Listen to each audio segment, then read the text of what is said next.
Bezrat Hashem, que ce cours soit à la réussite de tout le clan d'Israël. Bezrat Hashem. On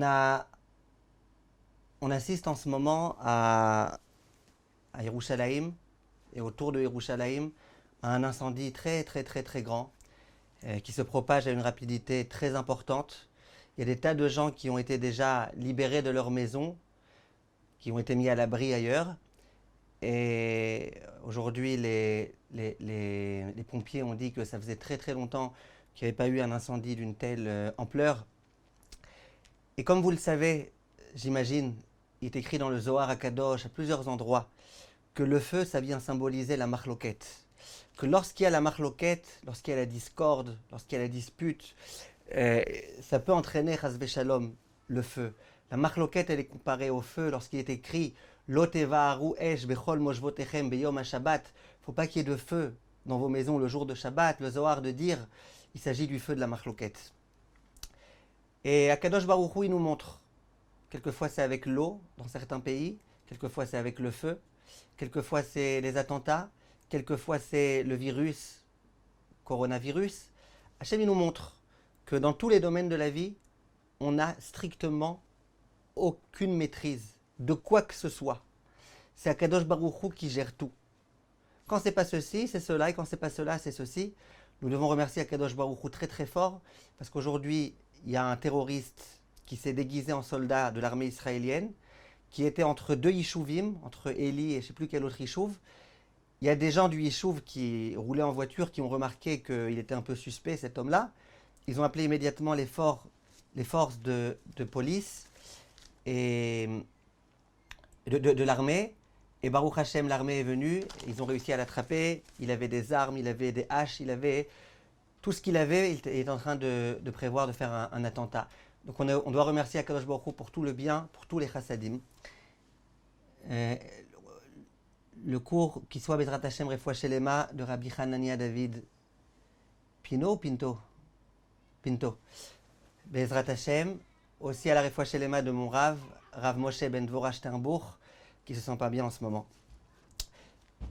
On va donc parler Bezrat Hashem de la marloquette. On sait que l'exemple même de la marloquette, surtout quand on veut raconter des blagues, c'est la marloquette entre les filles et leur belle-mère. Et on parle beaucoup de ce point-là.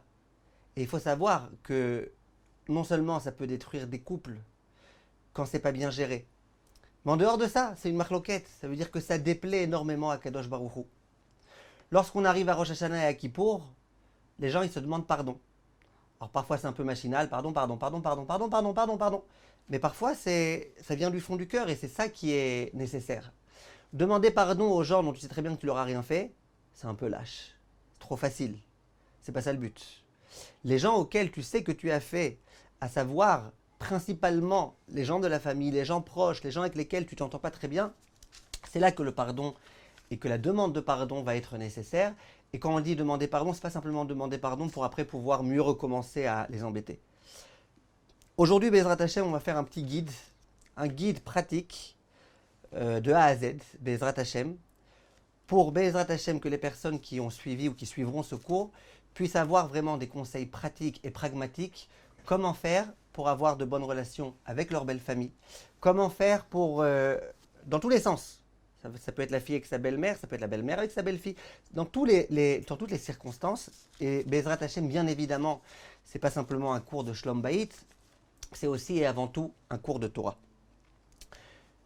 Une femme est revenue de vacances et elle me dit, écoutez, mes vacances étaient infernales. Je suis parti en vacances pendant 2 semaines. La première semaine, il a plu sans arrêt, et ça m'a pas plu d'ailleurs, et il a plu, et le verglas, et le machin, etc. Il faisait un temps, Hachem Irachem, Hachem Ishmor. Mon mari s'est acheté une voiture décapotable, elle a servi à rien. À quoi ça sert une voiture décapotable si tu ne peux pas ouvrir le capot? Et elle me dit, première semaine, vraiment, ne me demande même pas. On a dépensé plein d'argent, c'était infernal. Et la deuxième semaine, c'était encore pire. Alors je lui ai dit, quoi, c'était encore pire? Elle dit, la deuxième semaine, il y a ma belle-mère qui nous a rejoints. Alors là, c'était le pire du pire. Qu'est-ce qui se passe? Pourquoi des relations tellement difficiles? Pourquoi une tellement grande tension? D'où ça provient? Un jour, on a demandé à un homme, tu crois en la vie après la mort? Ce qu'ils racontent là les rabbins, qu'après la mort, il y a la vie, etc. Il dit, la vérité, toute ma vie, j'ai refusé de croire en ça. Jusqu'au jour où ma belle-mère, elle est morte. Enfin, j'ai commencé à vivre. J'ai cru à la vie après la mort. Pourquoi toute cette haine? Pourquoi toutes ces relations tellement difficiles? Et est-ce que c'est obligé qu'il y ait ces relations-là? Ou est-ce qu'on peut réussir à s'en sortir sans?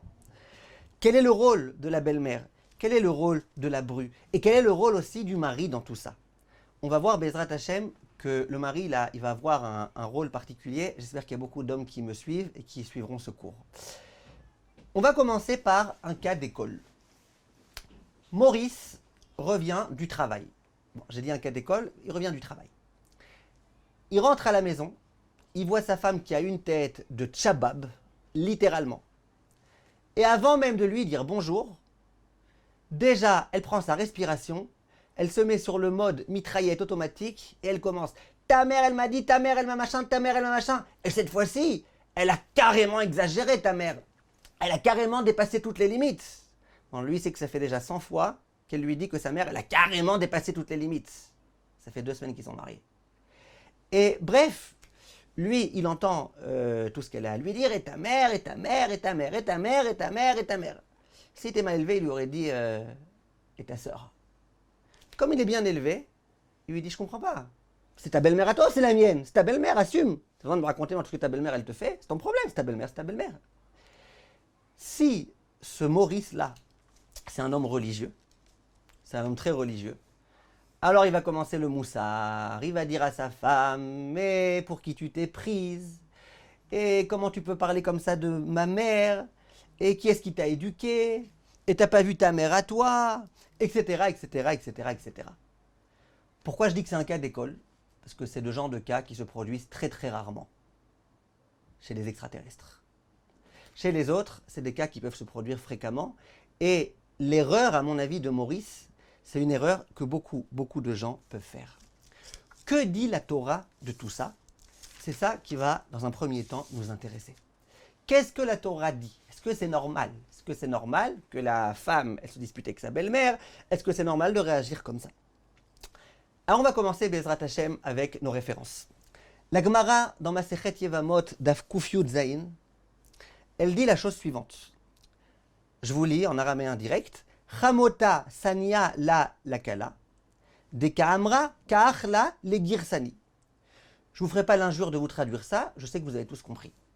Mais bon, on ne sait jamais s'il y a des gens qui n'ont pas compris. La Gemara, elle dit comme ça. La belle-mère, elle est sa bru, sa belle-fille. Et pourquoi? Parce que la belle-mère, elle dit, voilà, elle mange girsani. C'est quoi ce girsani? On va expliquer dans un instant. Donc, la Gemara, elle dit, il y a une haine qui existe entre la belle-mère et la belle-fille. Ça va très très loin. La Gemara, elle parle là-bas d'un cas d'une femme qui a perdu son mari. Quand je dis perdu, je parle au sens propre du terme. Elle ne sait pas où son mari est passé. Il est perdu. Maintenant, ça fait 1 an, 2 ans, 3 ans. Et elle est très embêtée. Parce que d'une part, elle n'a pas son mari. D'autre part, elle ne peut pas se marier avec quelqu'un d'autre. Parce que peut-être que son mari est encore en vie. Donc elle se dit, bon, à la rigueur, qu'il soit mort, mais au moins que je sache, au moins je suis libérée. Elle ne sait pas ce qui se passe. S'il y a un témoin qui vient et qui dit, moi j'ai vu ton mari de mes propres yeux, il est mort, elle peut dire, maintenant enfin je peux me marier avec quelqu'un d'autre. Que se passe-t-il? C'est la belle-mère qui vient. Ça veut dire la mère du garçon, la mère du mari. Elle vient, elle dit, écoute, moi j'ai vu mon fils, il était mort, j'avais les larmes aux yeux, voilà, sache que c'est bon, tu peux te marier avec quelqu'un. Est-ce qu'on la croit ou pas? Et c'est là que la Gemara de Masechet Yevamot Daf Kuf Yud Zayin, elle dit, on la croit pas. Et pourquoi? Regardez jusqu'où ça va. Parce que étant donné qu'elle est sa belle-fille, peut-être qu'en fait son fils il n'est pas mort, mais elle invente une salade que son fils est mort, pour qu'elle se marie avec quelqu'un d'autre, alors qu'en fait son mari est vivant, et du coup qu'elle devienne interdite à son mari.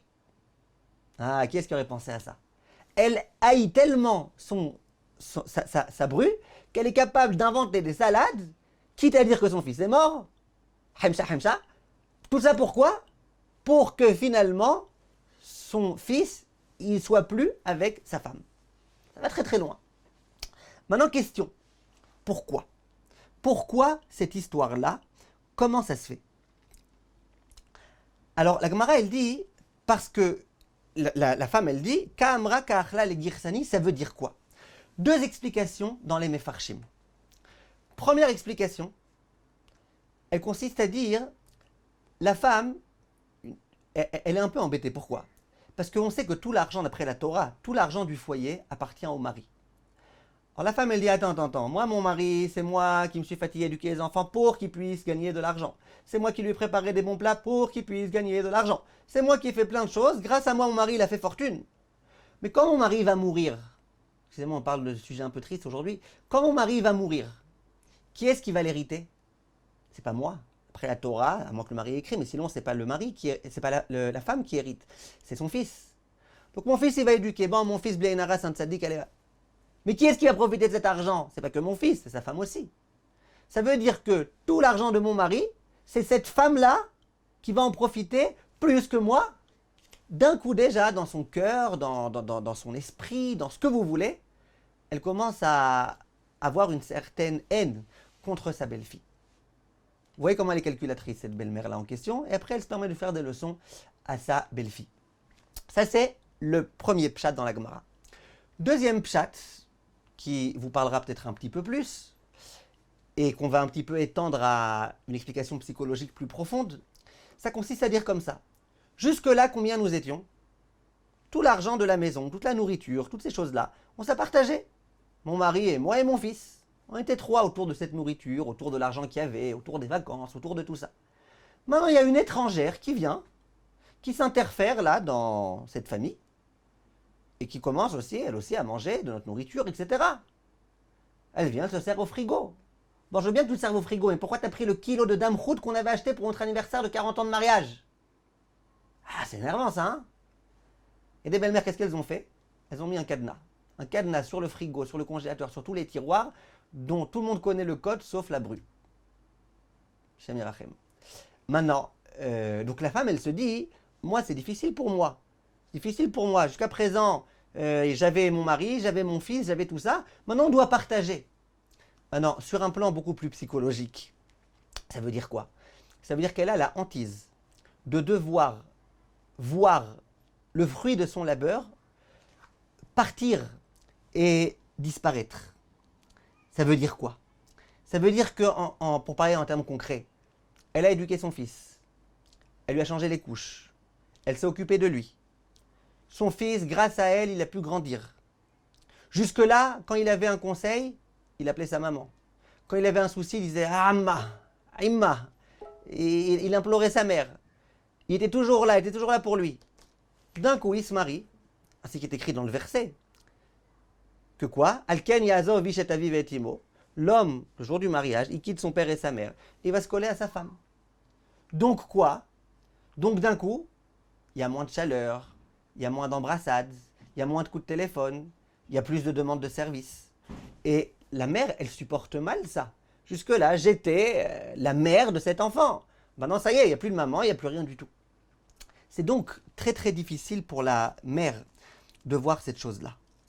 Et donc, quand elle voit cette chose-là, eh ben, ça la met mal. Ça la met mal. Et donc, du coup, qu'elle le veuille ou non, elle se met à haïr sa Kala. La Gemara, elle raconte une histoire vraiment terrible. Gemara Shabbat Dafkavav. Elle dit comme ça. Il y avait une belle-mère qui avait horreur de sa belle-fille. Un jour, elle a trouvé un super conseil. Elle lui a dit, écoute, toi, t'as pas une très bonne odeur, machin. Vas-y, oins-toi, mets sur tout ton corps, de l'huile d'apharsémone. Genre une huile de très grande qualité. Et la belle-fille, qu'est-ce qu'elle a fait? Elle l'a écouté. Elle a pris de l'huile, elle a mis sur tout son corps. Après, elle lui a dit, vas-y, amène un briquet. Elle a écouté, elle a amené un briquet. Et la belle-mère, elle a brûlé sa belle-fille. La belle-fille, elle a brûlé. Si la Gemara, elle nous raconte ça, c'est peut-être pour nous dire de nous méfier. Ça veut dire que si demain, ta belle-mère, elle vient te voir avec un grand bidon d'essence et qu'elle te dit Bechavot, vas-y, bois, désaltère-toi. Je te conseille de lui dire écoutez, moi je suis passé au diesel, buvez-le vous. Et si vous n'osez pas lui dire ça, Dis-lui, moi je bois de l'eau essentiellement, pas d'essence. Ça, c'est le principe que la Gemara, elle vient nous raconter. Ça veut dire que c'est un concept qui existe, que la belle-mère ait une certaine haine à l'égard de sa belle-fille. Et on voit que c'est beaucoup de gens. La Gemara, elle ne parle pas que de fous. C'est sûr qu'il n'y a que des folles qui donnent ce conseil-là à leur belle-fille de la tuer. Mais je veux dire, la Gemara, quand elle parle du concept, du témoignage, etc., elle parle visiblement de tout un chacun. Maintenant, la Gemara, elle vient, toujours donc dans Yevamot Kuf Yud Zayin, elle pose une question. Elle dit, jusqu'à présent, tu m'as expliqué pourquoi la belle-mère, elle n'aime pas sa belle-fille. Ok, elle s'est investie, elle a fait plein de choses, etc. Sa belle-fille, elle lui prend tout, en quelque sorte. Mais pourquoi la belle-fille, elle n'aime pas sa belle-mère? Hein, c'est natrinam, c'est de la haine gratuite. Pourquoi? C'est pas la belle-fille qui s'est investie toute sa vie pour son mari. C'est la mère qui s'est investie pour que son mari puisse aujourd'hui se marier. Qu'est-ce qu'elle a? Pourquoi la belle-fille, elle n'aime pas sa belle-mère? Parce que la Gemara, elle dit que c'est réciproque. Que de la même façon que la belle-mère n'aime pas la belle-fille n'aime pas la belle-mère. Et là, la Gemara, elle donne deux explications. Première explication, elle dit parce que la belle-mère, elle rapporte. C'est une rapporteuse. Qu'est-ce qu'elle fait? Elle va voir son fils et elle va lui dire, mais comment t'autorises à ta femme à te parler comme ça? Comment? C'est honteux.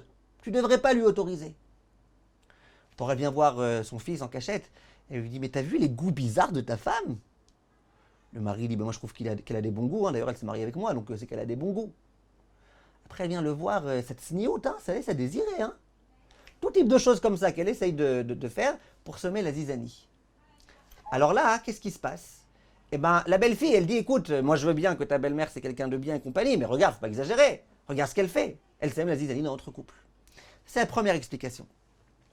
Deuxième explication, dit la Gemara, Kamaim apanim lapanim, ken leva adam la adam, un concept qui est très connu, c'est un pasouk, dans lequel on dit que toi, tu vas aimer quelqu'un selon la façon dont lui va t'aimer.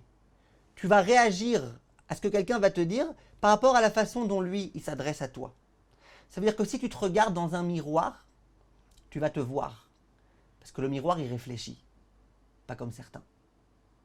Si tu te regardes dans le miroir et que tu vois un fantôme, pose-toi des questions. C'est pas la peine d'aller rendre le miroir au vendeur. C'est qu'il y a un problème. Si quand ta belle-mère, elle te regarde, tu vois un fantôme, eh ben tu vois un fantôme, donc tu réagis comme quand on voit un fantôme. C'est ce que la Gemara dit. Ça veut dire que si toi tu me regardais gentiment, moi, belle-mère, moi je te regarderais gentiment.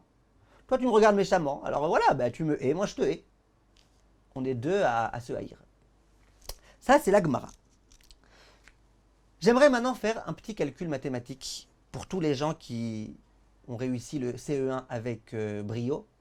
Et j'aimerais vous faire un calcul mathématique. Et à nouveau, je m'adresse à Maurice. Qui est le fautif dans toute cette histoire-là? Donc tu es rentré à la maison, je rappelle l'histoire pour ceux qui sont arrivés en retard. Tu rentres à la maison, ta femme elle commence à se déchaîner contre ta mère, et voilà ta mère ce qu'elle m'a fait, voilà ta mère ce qu'elle m'a fait, voilà ta mère ce qu'elle m'a fait, voilà ta mère ce qu'elle m'a fait. Maurice, c'est qui ici le fautif? C'est sûrement pas ta femme. Si déjà quelqu'un ici est fautif, c'est toi. Je vais t'expliquer dans une minute, Maurice, pourquoi c'est toi. Mais en tous les cas, c'est pas ta femme. Et maintenant, je te fais un petit calcul mathématique très simple. Ta mère, pour tout type de raison, de calcul, de machin, qui est-ce qui va hériter, qui est-ce qui va pas hériter, qu'est-ce que machin, elle décide de faire la tronche à ta femme. Ta femme, pour l'instant, elle y est pour rien. Ta femme, elle n'a pas de problème, hein, l'argent qui reçoit pas, c'est pas son problème. Elle commence les histoires, ta mère. Donc ta mère, elle vient, elle regarde ta femme avec haine, elle lui parle méchamment, elle s'adresse à elle de telle et telle et telle et telle façon. Moi, ta femme, elle, qu'est-ce qu'elle fait? Elle accomplit le pasouk. Le pasouk qui dit, comme toi tu me regardes, moi je te regarde. Donc elle, finalement, elle ne fait qu'appliquer le pasouk. C'est vrai qu'il y en a qui appliquent le pasouk avec beaucoup de fanatisme. Genre, elle m'a parlé méchamment, moi je la tue. Non, mais disons qu'elle la tue pas, juste elle te raconte, regarde ce qu'elle m'a fait. Donc qu'est-ce qui se passe? On appelait ça, quand on était à l'école en cours de récréation, eh monsieur, c'est lui qui a commencé. Qui a commencé ici? C'est la Gemara qui le dit, hein, c'est pas moi. Qui a commencé? La belle-fille n'a pas écrit qu'elle est sa belle-mère pour des bonnes raisons. Il écrit que comme la belle-mère, elle lui fait des histoires, elle parle derrière son dos, et qu'elle la regarde de façon négative, donc elle réagit. Elle reflète, elle réfléchit cette chose-là. Donc, qui a commencé dans l'histoire? Calcul mathématique très simple. Qui est-ce qui a commencé dans l'histoire? C'est ta femme. Donc, c'est ta femme qui a commencé. Tu ne peux pas maintenant reprocher. C'est ta mère qui a commencé. Tu ne peux pas reprocher à ta femme. Ta femme, elle ne fait qu'accomplir le verset comme il se doit. Qui est-ce qui est fautif alors? Si déjà quelqu'un est fautif, c'est peut-être ta mère. Mais elle aussi, tu peux la comprendre. Mais le plus grand fautif dans l'histoire, c'est toi, Maurice. Pourquoi tu t'es marié? Je t'assure que si tu t'étais pas marié, ta mère, elle n'aurait pas haï ta femme. Au moins, on aurait tout résolu. C'est comme les gens qui viennent me voir et qui me disent vous n'avez pas une ségoula, mais vraiment une ségoula, genre une bonne ségoula. Une ségoula pour ne pas avoir de problème avec la belle-mère. Alors moi, je dis aux gens d'abord, dites-moi, vous êtes marié ou pas marié? Alors quand il me dit je suis marié, j'ai déjà une belle-mère. Je vais dire c'est très simple, je vais te donner une recette, mais tu l'accomplis vraiment au doigt et à l'œil. Tu vas inviter ta belle-mère, il dit quoi je dois l'inviter? Je vous ai dit que je ne m'entends pas avec elle. Tu vas inviter, attends une seconde, tu vas inviter ta belle-mère et tu vas lui préparer toi l'omelette. Je te donne la recette de l'omelette. Tu prends une poêle, tu mets de l'huile, et puis ensuite tu mets l'œuf, tu mets du fromage, tu mets du sel, tu mets de l'eau de javel, tu mets du poivre, tu mets un peu de paprika, et tu lui sers. Comme ça, tu n'auras plus de problème avec ta belle-mère. Et si le bonhomme il me dit ouais mais moi je suis pas marié, je dis ben, j'ai une super ségoula, ne te marie pas. Comme ça tu es sûr que tu n'auras pas de problème avec ta belle-mère. C'est toi le problème. Pourquoi tu t'es marié? Ta mère elle t'a rien demandé. Je parle pas des mères qui sans arrêt, t'es pas encore marié, pourquoi pas? Ta mère, c'est pas de sa faute si tu t'es marié. Quand tu t'es marié, tu l'as transformée de mère en belle-mère. Et après tu te plains. Et après en plus tu accuses ta femme. Donc ça, c'est sûr que c'est pas la solution. C'est pas la solution d'accuser la femme. La femme, j'allais dire, c'est naturel qu'elle réagisse de cette façon-là. Attention, restez connectés, s'il vous plaît, jusqu'au bout. Mais pour l'instant, c'est a priori ce qui ressort de nos propos. Alors maintenant, il va me dire, Maurice, alors qu'est-ce que je fais? C'est-à-dire quoi, qu'est-ce que je fais? Si je prends la défense de ma mère, ma femme, elle va me dire, ah, tu vois, tu prends toujours parti, hein? Tu vois, tu préfères ta mère que moi, hein? Divorce! Et lui, il dit, divorce. Ensuite, il se dit, bon, alors je vois que ça ne marche pas avec ma femme, alors au contraire, je vais défendre ma femme.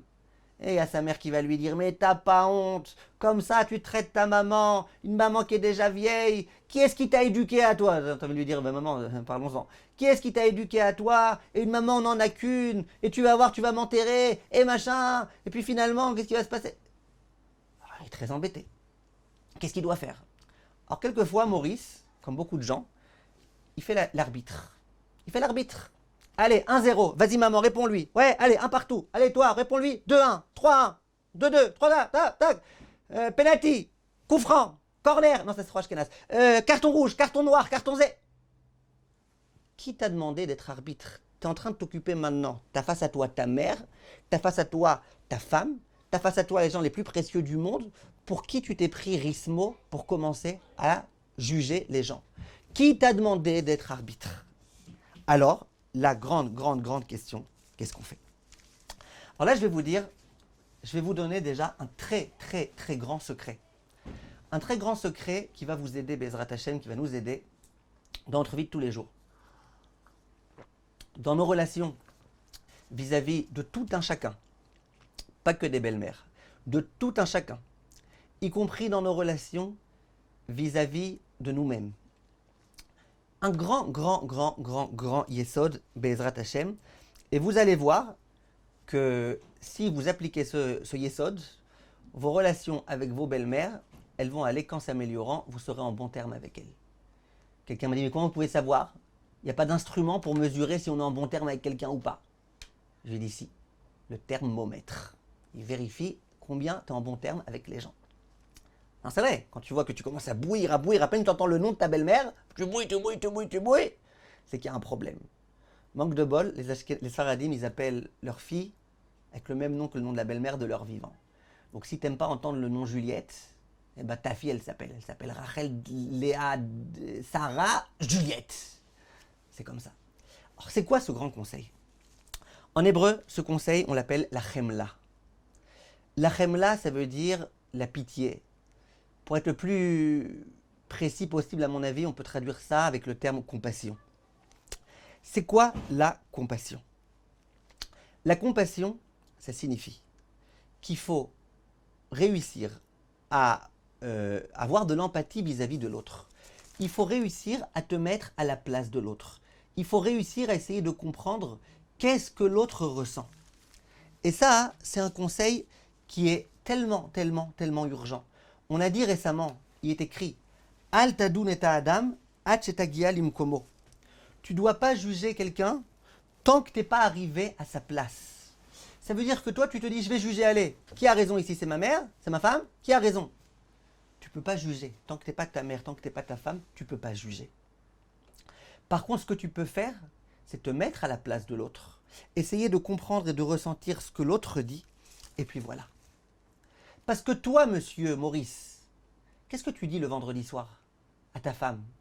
Tu dis, Eshet Chayil. Hein? Tu dis à ta femme, tu es une femme vertueuse, tu es une femme tzadika, n'est-ce pas? Ne me dis pas que quand tu es Eshet tu penses à ta mère. Non, sinon on t'interne. Quand tu dis Eshet tu penses à ta femme. Tu dis bien que ta femme c'est une femme qui est vertueuse. Attention, Eshet Chayil, ça ne veut pas dire une femme qui fait la guerre, hein, comme on pourrait dire Chayil. Ça c'est le premier sens. Le second degré, c'est une femme qui est tzadika. Tu as une femme qui est tzadika. Ta mère, qu'est-ce qu'elle fait? Au lieu de la regarder comme une bru, elle la regarde comme une brute. Qu'est-ce que tu veux qu'elle fasse, la pauvre? Mets-toi à sa place, la pauvre. Ça fait de la peine. Elle fait pitié, ta femme. Essaye de te mettre à sa place. Mets-toi à la place de ta femme. Maintenant, mets-toi aussi à la place de ta mère. Attends, ta mère, elle s'est fatiguée, elle s'est investie, elle t'a toujours tout donné. Sans arrêt, tu l'appelais, tu lui demandes des conseils, tu lui demandais plein de choses, etc. Le cours d'aujourd'hui est pour la réussite en Torah Yirat Shamayim de Shlomo Ben Naomi Rachel Sarah. On se retrouve, mes chers amis, pour l'étude du Siman Dalet, Saïf Kafbet. Dit le Shulchan Aruch. Im en lo maïm. Jusqu'à présent, on a vu tous les cas dans lesquels il fallait faire un Netilat Yadayim. Et on a précisé que dans ces cas-là, comment on procédait à un Netilat Yadayim? Avec de l'eau. Quelqu'un n'a pas d'eau. Que fera-t-il? Yekaneach yada vitror ou be'afar ou bechol mideh de menake. Eh bien, qui se lave, qui se frotte ses mains sur un caillou, une pierre, de la poussière, qui est propre évidemment, ou toute matière qui pourra réussir à nettoyer les mains. Veyevarei. Et quel bracha il récitera? Ah, nekiyut, il ne peut pas dire netilat yadayim, c'est lorsqu'on fait avec de l'eau. On dira nekiyut yadayim. Genre on ne fait pas l'ablution, mais on nettoie les mains. Veyoil les tefila, aval lo leavir ruach ra'a she'alehem. Ça marchera pour la tefila. Ça veut dire que pour la tefila, c'est bon. Tu pourras prier. Bien sûr que si tu as de l'eau, il faut chercher de l'eau. Et on verra, Bezrat Hashem, quand on arrivera au Siman Tzadik bête, qu'il y a des cas dans lesquels il faut aller même presque se déplacer pour pouvoir avoir de l'eau et pour faire la tefila. Mais disons qu'il n'y a pas d'eau, il n'y a pas. Il n'y a pas, tu es en plein Sahara, il n'y a pas d'eau. Est-ce que ça suffit de te frotter les mains contre ton vêtement, contre un caillou ou quoi? Ça suffira. Simplement, la bracha que tu feras, dit le Shulchan Aruch, et restez jusqu'au bout s'il vous plaît, c'est Al Neki ou Tiadaim au lieu d'un Netilat Yadayim. Et tu pourras prier. En ce qui concerne le roi Ra, avallo leavir roi Ra she'alehem. En ce qui concerne retirer l'esprit néfaste qui règne sur les mains quand on a dormi, ça ne marchera pas. Parce que pour réussir à retirer l'esprit néfaste, il faut nécessairement, obligatoirement de l'eau. Quand tu vas dire, ok, quand je me lève le matin, j'ai deux problèmes. Le problème que mes mains elles sont sales, parce que c'était la nuit, j'ai touché, katatatata. Et le problème qu'il y a du roi Ra. Le problème du roi Ra, j'ai pas réussi à le retirer, mais il n'empêche qu'au moins, eh ben, je me frotterai les mains quelque part pour pouvoir prier. Je ne vais pas laisser le moment de la tefila passer.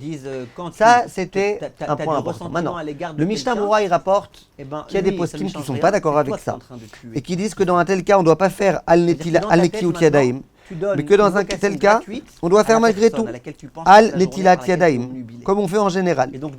Simplement, il dit le Chafetz Chaim que la plupart des poskim sont d'accord avec le Shulchan Aruch. Le Kaf HaChaim, ainsi que d'autres poskim disent que étant donné qu'il y en a qui veulent dire, et certains poskim qui veulent dire que c'est pas vrai, on fait aucune bracha dessus. On te demande une chose. Donc le mieux pour les Sfaradim, la coutume ashkénaze, c'est de faire comme le Mishnah Moura dit, à savoir al-netilat yadayim.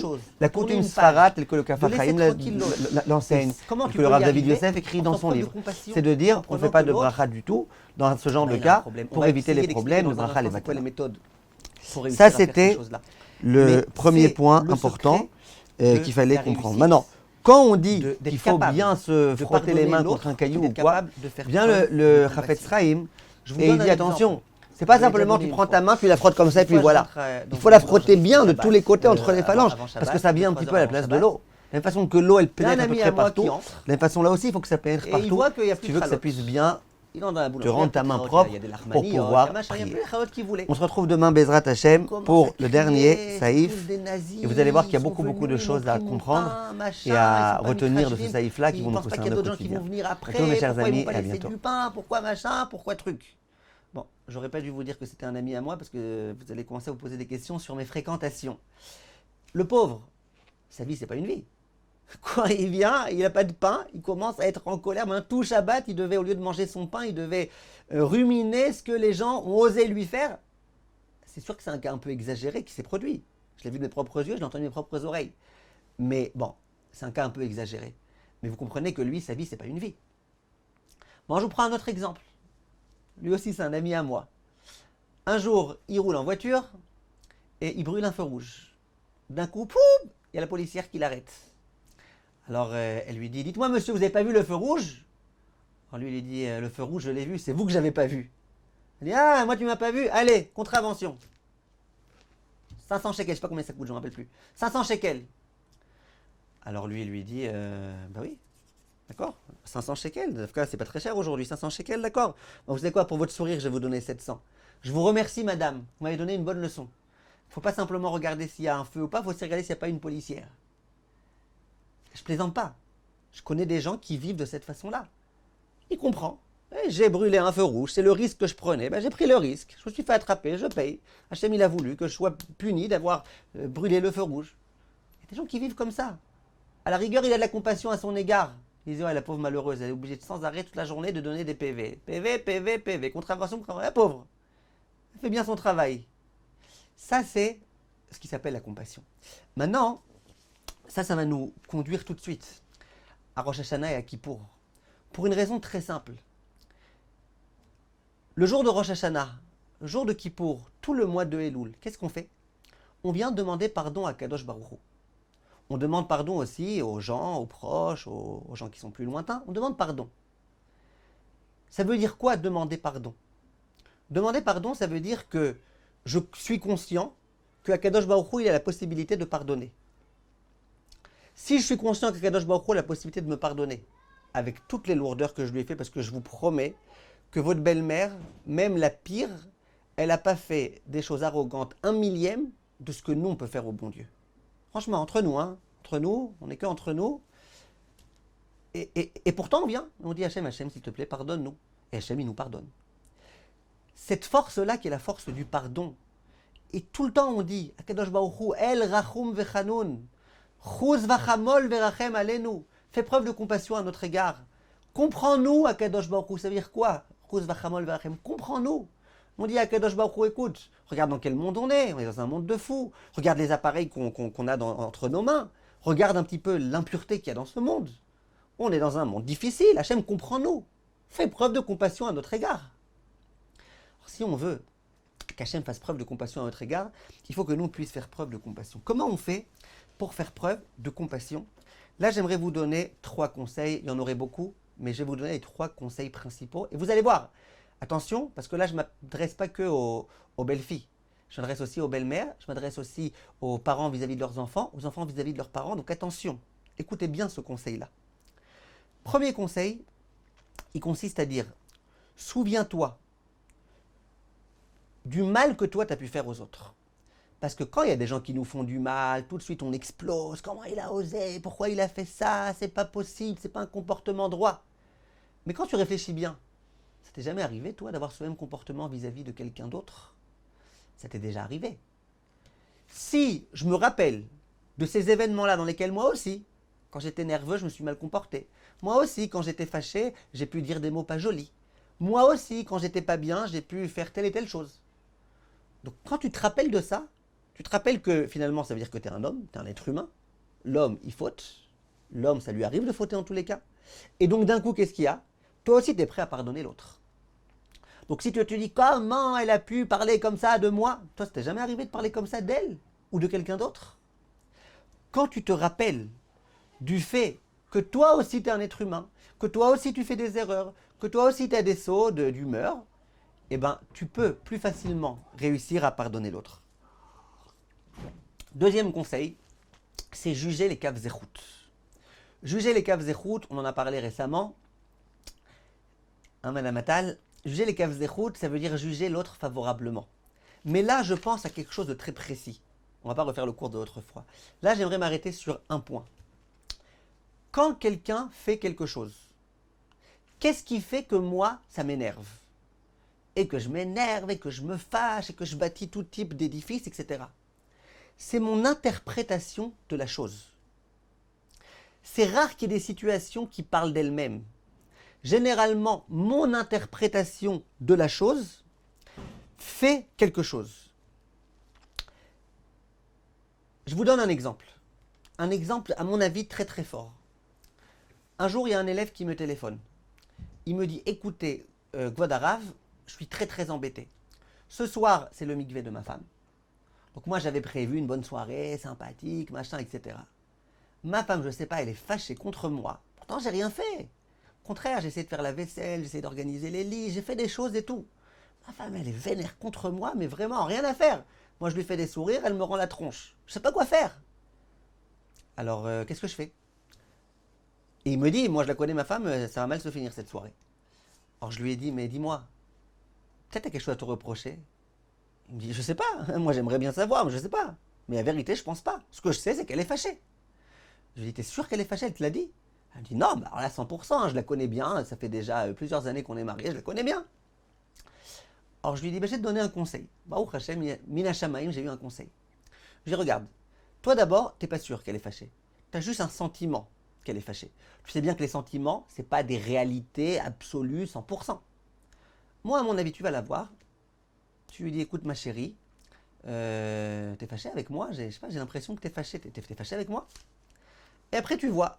Si elle te dit qu'elle est fâchée, tu peux expliquer pourquoi. J'ai eu beau faire mon cheshbon à nefesh et tout, je vois pas. Et elle t'expliquera. Et tu pourras demander pardon si vraiment t'as. Et si elle te dit qu'elle est pas fâchée, bah, tout est résolu, elle est pas fâchée. Je lui dis, tu m'appelleras après pour me donner des nouvelles. Pour savoir si ça a marché, pas marché. Il me rappelle et il me dit, bah écoutez, j'ai fait ce que vous m'avez dit mot pour mot. J'ai prié aussi à Kadosh Baruch Hu avant qu'il y ait de la Siyata d'Ishmaïa. Il me dit, j'ai été voir ma femme. Je lui ai dit, dis-moi ma chérie, comme vous m'avez dit, mot pour mot, j'ai tout enregistré.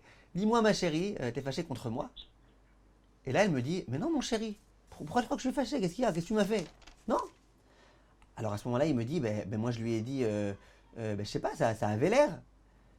Regarde, tu fais la tête, machin, t'es nerveuse, tu parles avec des décibels un peu élevés, etc. Elle dit non, écoute, j'ai passé une journée terrible. Regarde comment c'était dur depuis le matin jusqu'au soir. Bon, les maris, vous connaissez un petit peu tout le discours. C'était difficile, et les enfants ceci, et les tralouites comme ça, et les machins, etc. Il dit Pachout, j'en peux plus, je suis crevé, lessivé, essoré, tous les mots que vous connaissez. Mais Chas v'shalom. Et d'un coup, il me dit, elle a commencé à me faire beaucoup plus de sourires, et elle a commencé à être sympathique. Et finalement, Baruch Hashem, une soirée qui aurait pu se terminer en dispute pour rien, elle s'est terminée en une bonne soirée. Qu'est-ce que cette histoire vient nous enseigner? Toi, tu t'es créé quelque chose dans ta tête, dans ton esprit. Tu t'es dit, ça y est, c'est sûr, elle est fâchée. Elle m'en veut. Alors que je lui ai rien fait. Alors comment elle peut m'en vouloir alors que je lui ai rien fait? C'est que c'est une folle. Tu as déjà fait une déduction qu'elle était folle à cause de tout type de film que tu t'es fait, de scénario que tu t'es fait dans ton esprit, alors que tout, depuis le début, c'était zéro. Et ça se passe dans tous les domaines. Le mari, par exemple, la femme, par exemple, la femme, c'est de ça qu'on parle maintenant. Elle dit, moi, ma belle-mère, elle a une dent contre moi. Je sais pas ce qu'elle a. Elle a quelque chose contre moi. Pourquoi? Je sais pas, à chaque fois qu'elle sourit, elle fait comme ça, un sourire coincé, genre... je sais pas ce qu'elle me veut, moi. Elle est fâchée contre moi, quoi. Elle peut pas me faire un vrai sourire, machin. Alors son mari, un jour, quand il entend ça, il lui dit, mais espèce d'idiote, t'as pas remarqué qu'elle fait ce sourire-là à tout le monde, comme ça? La pauvre, il lui reste plus qu'une dent. Elle a honte d'ouvrir la bouche. Dis déjà merci qu'elle te fasse un sourire dans ces conditions-là. Comme ça, elle te fait. Maintenant, écoutez bien. Si jamais elle avait compris ça, que c'est le sourire qu'elle fait à tout le monde, et qu'elle a honte d'ouvrir sa bouche parce qu'il ne lui reste plus qu'une dent, alors elle aurait compris qu'elle n'a pas de dent contre elle. Elle n'a plus de dent. Si jamais tu ne comprends pas de toi-même, parce que ton mari ne t'a pas expliqué, et bien là, il va falloir que tu fasses un acte très important. C'est d'en parler à la personne. Comme le conseil que j'ai donné maintenant. Va parler à ta femme, dis-lui, j'ai l'impression que tu es fâché, c'est vrai ou c'est pas vrai? Pourquoi? Et bien là, pareil, va voir ta belle-mère, dis-lui, j'ai l'impression que tu me fais des sourires un peu contraires, comment ça se fait? Là, elle te répondra, j'ai une dent, donc j'ai qu'une dent, donc je vois ma bouche, donc c'est pour ça que j'essaye de pas... Et puis voilà, tout sera résolu. Ça, c'est le grand conseil. Tu veux faire preuve de compassion vis-à-vis de l'autre, essaye de comprendre ce qui se passe. Et le troisième conseil que je voulais vous donner aujourd'hui, c'est que quand quelqu'un se vexe, c'est lui qui a décidé de se vexer. Ça veut dire quoi? Quelqu'un vient et me parle méchamment. Entre nous maintenant, venez, on sort un petit peu d'un cas précis qui nous est arrivé parce que peut-être qu'on l'a trop à cœur. Quelqu'un vient, il te parle méchamment, que toi t'es gentil, alors que toi t'es agréable. Qu'est-ce que ça veut dire? C'est-à-dire que l'autre, il a un problème. Mais c'est quelqu'un qui en général, il est gentil. Là, dans ce cas précis, il m'a parlé méchamment. Alors tu peux te dire plein de choses. Soit tu peux dire c'est qu'il ne me respecte pas. C'est parce qu'il pense que je ne suis pas digne de respect. C'est parce qu'il a envie de me faire souffrir. Tu peux te faire tous ces scénarios-là. Mais tu peux te dire autre chose. Tu peux dire peut-être que le pauvre il va pas bien. Peut-être qu'il est dépressif. Peut-être qu'il est en train d'arrêter de fumer. Peut-être qu'il a des soucis. Peut-être. Sûrement d'ailleurs. C'est pas normal. Moi je lui parle gentiment, lui me parle méchamment, c'est pas normal. Ben, visiblement c'est que lui va pas bien. Et là, tu fais preuve de compassion. Là, tu te dis le pauvre, il a dû avoir une sale journée, le pauvre. Moi, Baruch Hashem, je suis capable d'être de bonne humeur, de parler gentiment, etc. Et lui, il est dans cette mauvaise état d'esprit. Ça veut dire faire preuve de compassion. Ta belle-mère, elle te parle pas gentiment. Ta belle-mère, tu as un problème avec elle. Ok, on fait preuve de compassion. Au lieu de te dire c'est qu'elle m'aime pas et c'est parce que je suis pas digne d'amour, je suis pas digne de respect. Non, dis-toi, elle a un problème. Et puis voilà. Ça va être le grand conseil d'aujourd'hui. J'en ai encore beaucoup d'autres, donc restez jusqu'au bout. Mais ça va être le grand conseil d'aujourd'hui. Le grand conseil, fais preuve de compassion. Arrête, sors un petit peu de toi-même, sors un petit peu de ta tête et demande-toi qu'est-ce que l'autre y ressent. Et ça, j'ai remarqué souvent, les belles-mères, elles ont une très courte mémoire. Elles ont oublié qu'un jour, elles aussi, elles étaient belles-filles. Rappelle-toi, quand tu étais belle-fille, ce que tu ressentais. Eh bien, ta belle-fille, elle ressent ce que toi, tu ressentais il y a 30 ans, il y a 40 ans. C'est comme ça. Donc, essaye de comprendre l'autre. Donc, le mari, pour en revenir à mon cas de Maurice, le mari, il est là. Le mari, il entend sa femme parler. Le mari, il entend sa mère parler. Le mari, il ne sait pas quoi faire. On ne te demande rien. On te demande juste une chose. Comprends-les. Lui, elle a raison. Elle a raison. Les deux, elles ont raison. Tu n'es pas là pour juger qui a le plus raison, qui n'a pas le plus raison. Toi, comprends. Tu as deux femmes ici qui souffrent dans cette situation-là. Comprends. On va donner après des conseils un peu plus précis. Mais ça, c'est déjà un premier grand conseil. Arrête de juger, comprends l'autre. Ça, c'est valable pour le mari vis-à-vis de sa mère, pour le mari vis-à-vis de sa femme. Au passage, le Shlom Bayit, il grandira énormément. Ça, c'est vrai aussi vis-à-vis de la belle-mère pour pouvoir supporter sa belle-fille, la belle-fille pour pouvoir supporter sa belle-mère. Dans toutes ces relations-là, si tu es capable de te mettre à la place de l'autre, de ne pas juger l'autre, juste de comprendre ce que l'autre y ressent, de comprendre que l'autre il va pas bien visiblement s'il se comporte comme ça, de comprendre que l'autre il est malade moralement s'il est capable de haïr quelqu'un à ce point-là, eh bien tu es capable de faire preuve de compassion. Maintenant, j'aimerais réfléchir. Est-ce que, on va parler aujourd'hui d'une certaine fatalité, est-ce que c'est obligé que les beaux-parents ils s'entendent pas, etc. Ou pas? Qu'est-ce qui se passe exactement? On va parler rapidement de cette chose-là. Le Yahabetz, dans Shut Sheilat Yahabetz, un très grand rave du XVIIIe siècle, il pose une contradiction. Il dit d'une part, on te dit que c'est normal qu'il y ait des relations tendues entre la belle-mère et la belle-fille. On l'a expliqué, on l'a montré, on l'a prouvé. C'est la Gemara. Il y a même des incidences halachiques, tellement que c'est normal, tellement que c'est le commun des vivants. Question. La Gemara dans Masechet Sota daf Memtet, lorsqu'elle nous parle des signes indicateurs de la venue du Mashiach, la Gemara elle dit à ce moment-là, il y aura une très grande chutzpah, très grande arrogance. Il y aura une arrogance, les enfants ils se dresseront contre leurs parents, les filles contre leur mère. Il y a écrit les belles filles, Kala Kama Bahamota. La belle-fille, elle se dressera contre sa belle-mère. Genre, waouh, l'arrogance. Demande le Yahabetz, je ne comprends pas. On vient de dire que c'est quelque chose de tout à fait normal. Dans tous les temps, il y a eu ça. Ça a toujours été normal. C'est quelque chose de naturel. Qu'est-ce que tu me dis que ça vient prouver que le Mashiach est à la porte? Au passage, si vraiment c'est l'indice de la venue du Mashiach, le Mashiach est déjà venu il y a 10 ans. Une fois, il y en a une qui me dit, moi je veux que le Mashiach y vienne. Alors vraiment, je fais tous les Hidurim pour que le Mashiach y vienne. Tous les jours, pendant un quart d'heure, je parle contre ma belle-mère à mon mari. Bravo, kol hakavod. Comment on peut résoudre ce problème-là? C'est normal? C'est pas normal? C'est naturel? C'est pas naturel? C'est quelque chose...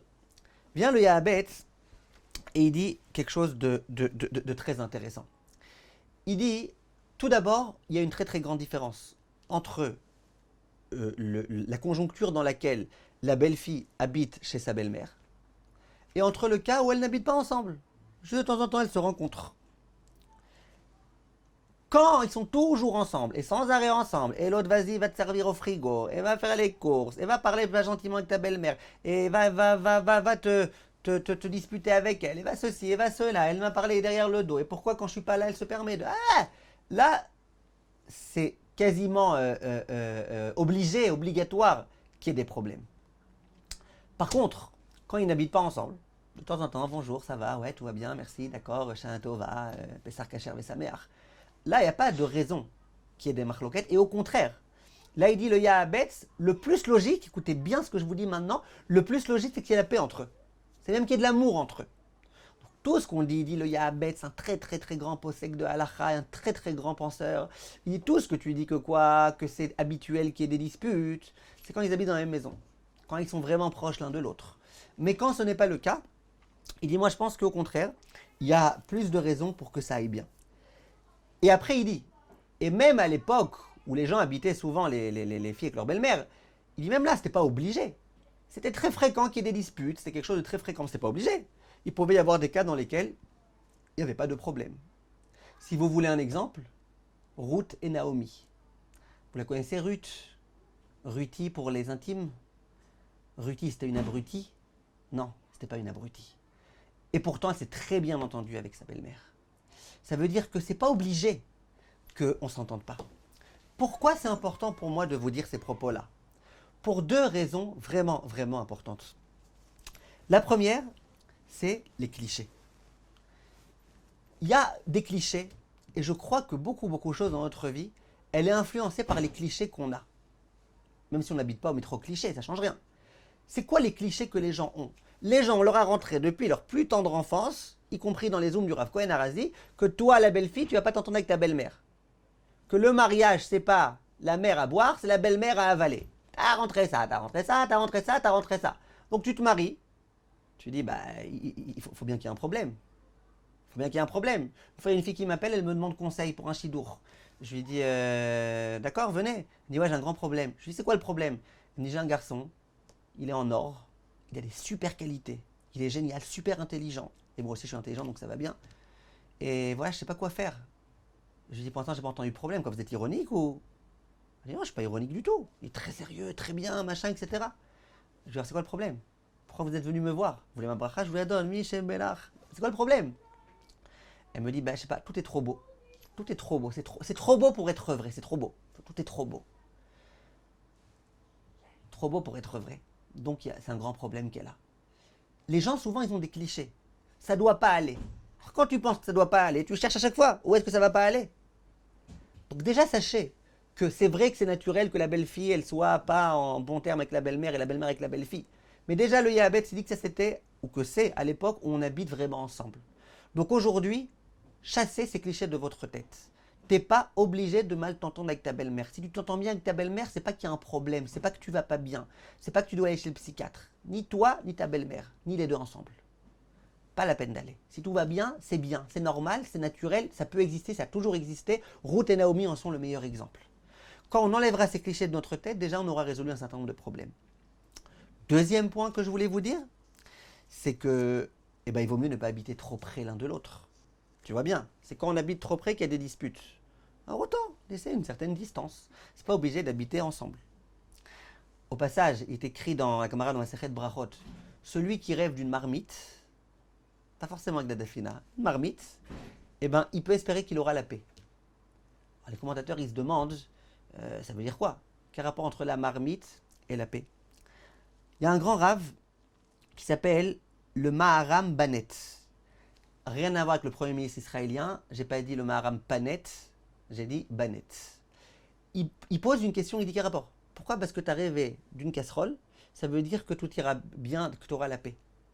Il dit quelque chose de très très joli, le Maharam Banet. Il dit, regarde, c'est qui les ennemis les plus grands du monde? C'est l'eau et le feu.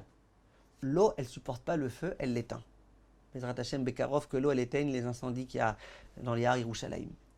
Et le feu, il ne supporte pas l'eau, et l'eau, elle ne supporte pas le feu. Les deux, le feu, par exemple, il fait que l'eau quand tu mets l'eau avec le feu, il s'éteint. Il dit, mais par contre, pourtant, quand tu prends une casserole, que tu mets de l'eau à l'intérieur, qu'il y a le feu en dessous, ça va. L'un ne dérange pas l'autre, l'autre ne dérange pas l'un. Qu'est-ce qui se passe quand tu mets un hibou dans une gdera, dans une marmite? Ben, hibou. D'accord? Ça veut dire que tu as pris quelque chose, tu l'as mis dedans, ça fonctionne. Pourquoi? Parce qu'il y a une méritza, il y a quelque chose entre les deux. Il y a une casserole. Quand tu rêves d'une casserole, c'est qu'il y a le shalom. La casserole, c'est elle qui est venue mettre le shalom entre l'eau qui est à l'intérieur et le feu qui est en dessous. Si tu mets quelques distances, que tu n'es pas toujours, tout le temps, tous les Shabbats obligé d'aller une fois chez cette belle-mère, une fois chez l'autre belle-mère, une fois chez cette belle-mère, une fois chez l'autre belle-mère. Non, tu n'es pas obligé. Si tu fais comme ça, eh ben, tu pourras avoir le shalom. Tu pourras avoir le shalom. Donc ça, c'est un deuxième conseil qui est donné. Maintenant, ce que je voulais vous dire aussi, c'est que la belle-mère et son gendre, il fallait bien qu'on y arrive. Je sais que toutes les blagues qu'on fait sur les belles-mères, c'est avec les gendres, sans arrêt. Le gendre et la belle-mère, le gendre et la belle-mère, le gendre et la belle-mère. Mais figurez-vous que la Gemara, elle ne parle pas du tout de haine quand elle parle du gendre et de la belle-mère. Et au passage, j'ai fait ma petite recherche psychologique. Les psychologues, les psychiatres, etc. aussi. Quand ils parlent de la grande haine des belles-mères, ils ne parlent principalement pas du gendre avec sa belle-mère. Ils parlent au contraire, ils parlent de la fille avec sa belle-mère. Et le Yahabetz explique, il pourrait y avoir des disputes aussi dans les autres sens. Mais bref, il explique toutes ces choses-là. En tous les cas, c'est de ça dont il est question. Donc toutes les blagues sur les belles-mères, une fois il y avait quelqu'un qui m'a raconté une blague, on raconte une fois, il y a un homme qui était au zoo, et à un moment donné, près de l'endroit dans lequel il y avait les lions, il y a sa belle-mère qui est tombée.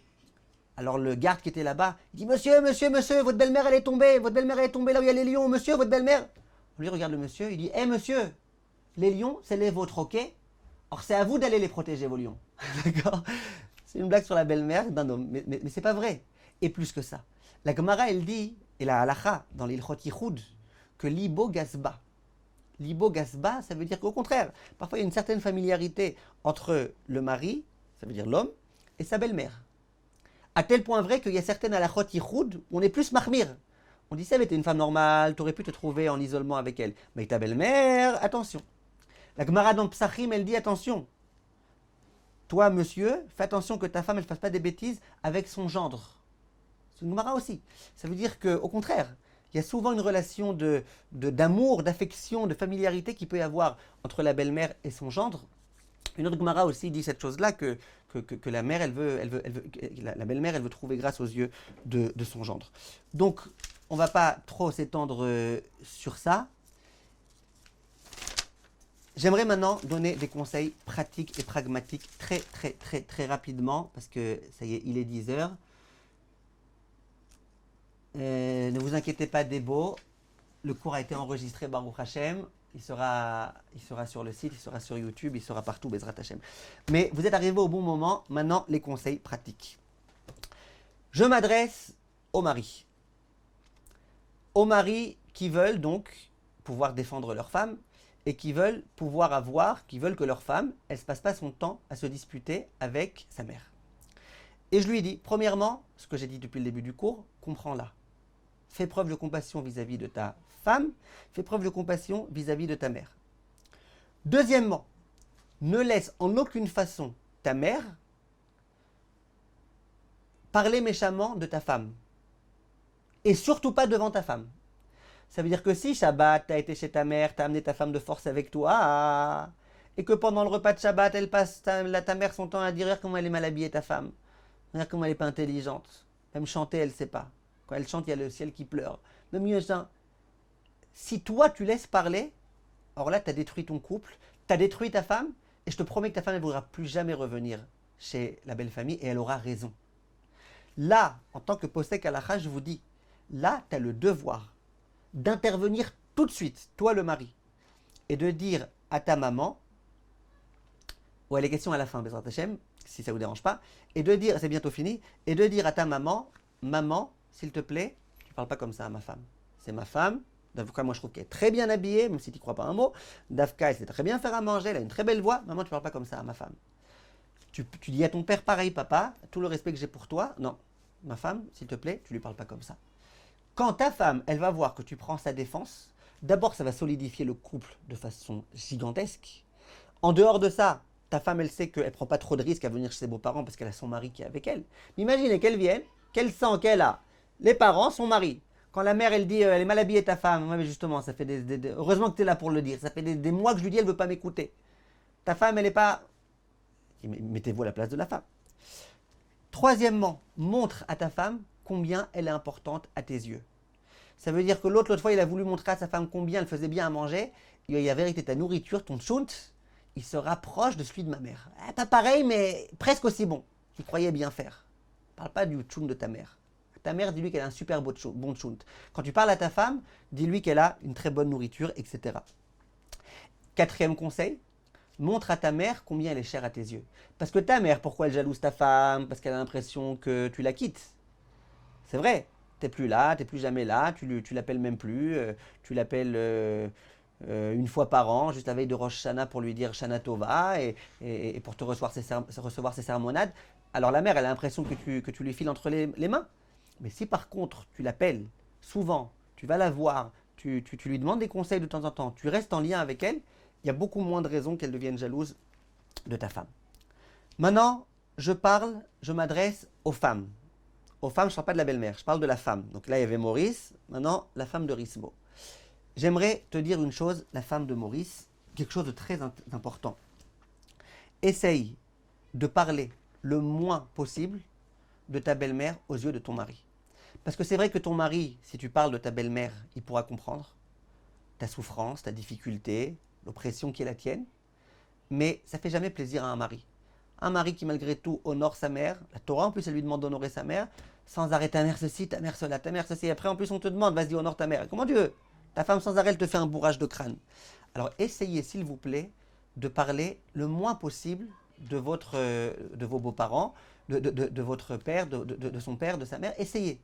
Essayez de parler le moins possible. Et si vous avez besoin de vous décharger, eh ben, il y a des rabbinim qui vous autoriseront de trouver une personne à laquelle vous allez parler, les toélettes, ça veut dire pour la bonne raison, pour se décharger, sans aucune autre raison. Je ne rentre pas maintenant dans l'Ilchot Lashon Hara, mais juste sachez qu'il y a des solutions. Il y en a une qui me dit, mais j'arrive pas, c'est plus fort que moi. Si je ne dis pas à mon mari, à qui je vais dire? Qu'est-ce que je fais? Je dis, quand tu entends les pas de ton mari dans les escaliers, tu prends 5 punaises. Tu mets 5 punaises dans ta bouche de façon bien répartie. C'est pas la peine de te blesser, hein, non. Tu les mets avec le pic vers le haut. Quand ton mari vient, tu lui fais un grand sourire, tu ne parles pas un mot. Tant que tu as envie de parler de ta belle-mère, tu ne parles pas. Et si tu parles, après tu t'étonnes pourquoi tu vas dire « Ah, punaise !» Non, ne parle pas. Il ne faut pas trop parler. Parfois, il n'y a pas le choix, tu pourras parler. Mais essaye de parler le moins possible. Maintenant, je m'adresse aux belles-mères. Les fameuses. J'ai demandé que les belles-mères, elles viennent elles aussi à ce cours-là. Ces belles-mères qui un jour étaient des brues. Et j'aimerais vous dire la chose suivante. Premièrement, comprends ta belle-fille. Comprends-la. Comprends-la et pitié d'elle. Et pitié d'elle. Apitoie-toi d'elle. Deuxièmement, essaye de ne pas avoir trop d'attente de sa part. Parce que qui dit attente, dit finalement déception. Pas trop d'attente. Soit pas que des attentes, ouais, elle va m'aimer, elle va m'adorer, elle va machin, elle va m'honorer ou respecter. C'est pas trop d'attente. Finalement, c'est la femme de ton fils, ça va, n'est pas trop d'attente d'elle. Ensuite, ne te mêle pas du couple sans raison. Mêle-toi le moins possible. Ça ne peut pas demander comment ça va. Mais te mêle pas, genre, qu'est-ce qui se passe, machin, pourquoi il rentre à telle heure, ne te mêle pas. Une fois, il y en a une qui m'a dit, ouais, mais d'accord, je veux bien me mêler quand il n'y a pas de raison, mais quand il y a une raison, je dois me mêler. Je dis non, quand il y a une raison, tu te mêles encore moins. Encore moins. Quand il y a une vraie raison, là, tu te mêles encore moins. Tu veux te mêler de façon indirecte. Et même ça, réfléchis bien avant. Mêle-toi le moins possible. Sauf si vraiment, il y a un cas où tu vois que ta fille, elle est manipulée par un homme, elle souffre énormément. Alors là, de façon indirecte, il faut essayer de faire quelque chose. Et ensuite, prie pour le bien du couple. Je m'adresse maintenant à la Kala, donc à la belle-fille. Et je lui dis, premièrement, essaye de comprendre ta belle-mère. N'essaie pas d'éduquer ta belle-mère, t'arriveras pas. T'arriveras pas à éduquer ta belle-mère. Tu vois, même ton mari, il n'a pas réussi à l'éduquer. C'est pas toi que... C'est pas toi qui vas maintenant l'éduquer. Elle t'arrivera pas à l'éduquer. Ne l'éduque pas. Elle non plus, elle n'essaiera pas de t'éduquer. Toi, n'essaie pas de l'éduquer. Comprends une chose, c'est qu'elle ne te doit rien. Et ça, c'est quelque chose que les gens ont du mal à comprendre. Les gens, ils sont sûrs, petits jeunes comme ça, de 25 ans, 30 ans, ils sont sûrs que leurs parents, ils leur doivent tout, que leurs beaux-parents, ils leur doivent tout. Et s'ils osent ne pas m'aider financièrement, ne pas m'aider dans tel et tel domaine, ouais, c'est la fin du monde, mais ils ne te doivent rien. Vous avez écrit en Shulchan Aruch qu'ils ont un devoir obligatoire au point que tu peux leur manquer de respect s'ils ne t'ont pas donné ce à quoi tu t'attendais. D'abord, n'aie pas d'attente, mais ensuite comprends qu'ils ne te doivent rien. Et le Ben Ishraï, il dit quelque chose, je vous demande d'écouter. Le Ben Ishraï, dans le Sefer Chukei Anashim, il dit que la femme, elle doit faire beaucoup de choses pour honorer son mari. Et pour honorer son mari, elle doit faire attention à l'honneur qu'elle doit à son père et à sa mère. À qui? Au mari. Ça veut dire à ses beaux-parents. Après, il dit Velo teshane midivre chamota. Il ne faut pas désobéir à sa belle-mère. Vetamid ta'ase retzona. Il faut essayer de faire la volonté de sa belle-mère. Veim bechelek minamikrim chamota targiza. Et si quelquefois sa belle-mère elle l'énerve, mais kol makom, tzra kala litnagima besavlanut. C'est bien malgré tout que la kala, que la belle-fille, elle fasse preuve de patience. Vetarkin rocha befanea, qu'elle s'incline face à elle. Tanmich atzma klapea, qu'elle s'abaisse face à elle. Vetelech ima lefirucha vetiva. Et que toujours, elle aille selon la volonté de sa belle-mère autant que possible. Vetamit tarshov beliba lenitzrona shel koach ha'ava. Et toujours qu'elle fasse en sorte que l'amour, il est le dessus par rapport aux autres sentiments. Et au contraire, qu'elle retire le mal de la destruction et de la haine. Et si elle fait comme ça, c'est sûr et certain que sa belle-mère, elle aussi, elle deviendra sympa, elle deviendra tendre. Et au contraire, elle va la rapprocher, la belle-mère, elle va l'aimer. Il dit, il y aura la grande bracha. Ça veut dire que si tu sors du cliché et que depuis le premier jour du mariage, tu te demandes à quel moment ça va commencer les fameux trucs dont on parle, et qu'au contraire, toi, belle-fille, tu essayes de comprendre. Pour qui elle s'est prise? Elle s'est prise. Elle s'est prise pour une dame qui a finalement 30 ans de plus que toi. Pour qui elle s'est prise? Elle s'est prise. Elle croit qu'elle a plus d'expérience que toi, et c'est sûrement vrai. Si tu comprends, et qu'elle, dans sa tête, elle aimerait bien que tu lui obéisses un petit peu, un minimum. Si tu comprends ces choses-là, tu as des bonnes chances de pouvoir faire en sorte qu'elle aussi, d'un coup, elle t'aime. N'oubliez pas, Kamaim, Apanim, Lapanim. Si toi, tu commences, malgré ces problèmes qu'elle a dans la tête, ta belle-mère, de faire ce qu'elle te demande, elle aussi, elle t'honorera. Alors, ça ne sera peut-être pas le plus grand amour du monde, mais pourquoi pas? Il pourrait y avoir, malgré tout, un grand amour. Donc ça, c'est les conseils qu'on a donnés. J'arrive maintenant au dernier conseil. Ça, c'est un psaque du Raphaïm Kanievski et de beaucoup d'autres Gdolei Israël. C'est très très difficile pour moi, surtout sur Internet, de donner ce psaque. C'est pour ça que je vous demande au cas par cas de consulter vos rabbanim. Mais c'est important de connaître le concept. Jusque-là, j'ai essayé d'expliquer que tout pouvait très bien se passer avec les beaux-parents, avec les belles-filles, avec machin. Maintenant, il y a des cas, et ça manque pas malheureusement, dans lesquels les parents ils sont tellement intrusifs, ils se mêlent tellement de ce qui se passe, ils ont tellement de haine vis-à-vis de la belle-fille, du beau-fils, etc. Ils essayent tellement de semer la zizanie qu'ils arrivent. Surtout quand, quelquefois, les parents ils sont un peu manipulateurs et qu'avec leur argent ou avec tout type d'autres moyens, ils arrivent à manipuler leur fils autant qu'ils veulent. Ou leur fille autant qu'ils veulent. Surtout quand ils savent bien parler et que sans arrêt, ils ont tout type de preuves et de machins, etc. Dans tout type de cas, peu importe, c'est pas mon sujet maintenant, il y a des parents qui sont toxiques pour le couple. Il y a des parents qui font que le couple se dispute. Et il y a des enfants qui ont du mal à se séparer de leurs parents. Il y a des hommes qui ne sont pas capables de dire à leurs parents « Papa, jusque-là, pas plus ». Question, qu'est-ce qu'on fait dans ce cas-là? Question qui a été posée à beaucoup de Gdolé Israël, y compris au Raphaël Kanievski. Question, qu'est-ce que je fais? Moi, Marie, qu'est-ce que je fais? Ma mère, elle m'oblige à faire ceci et cela, et sans arrêt, elle me menace que sinon, eh ben, ça veut dire que je suis pas... Ma femme, machin, qu'est-ce que je fais? Le Raphaël Kanievski, il a été possèque, il a dit, la tous les chutz laaretz. En d'autres termes, quitter les liens avec les parents complètement et voyager à l'étranger. L'autre, il est sorti du Raphaël Kanievski, il a appelé sa belle famille. Il a dit, ben, on a posé la question à Raphaël Kanievski, il a dit que vous devez voyager à l'étranger. C'est pas ce qu'il a dit, le Raphaël Kanievski. Il a dit que le couple, il doit voyager à l'étranger. Ça veut dire que dans ce choix qu'on a sur la balance, sur les deux plateaux de la balance, où d'une part, tu as l'honneur que tu dois à tes parents, d'autre part, tu as ton couple qui est en danger, les Gdolé Hador, ils sont clairs. Le Shlom Bayit, il passe avant. Maintenant, bien sûr, il faut s'adresser à des rabbanim, parce que malgré tout, c'est pas censé se passer comme ça, et c'est censé être assez rare ce genre de cas. Donc c'est pas à vous de décider de vous-même sans avoir demandé la question à un rav compétent à halacha, compétent à shkafa qui pourrait vous aider. Mais sachez que ça existe ce concept-là, que quand parfois les parents ils se mêlent trop, eh ben il faut être capable de dire au revoir. C'était très sympathique avec vous toutes les années qu'on a passées. Maintenant, tant que ça continue comme ça, on ne pourra pas se revoir. Ça, c'était le point dont je voulais vous parler. Je voulais terminer avec une petite phrase. Il est écrit à propos de Aaron, Ohev Shalom verodev Shalom. Aaron, c'était un homme qui aimait la paix et qui sans arrêt était en quête de paix, qui courait après la paix.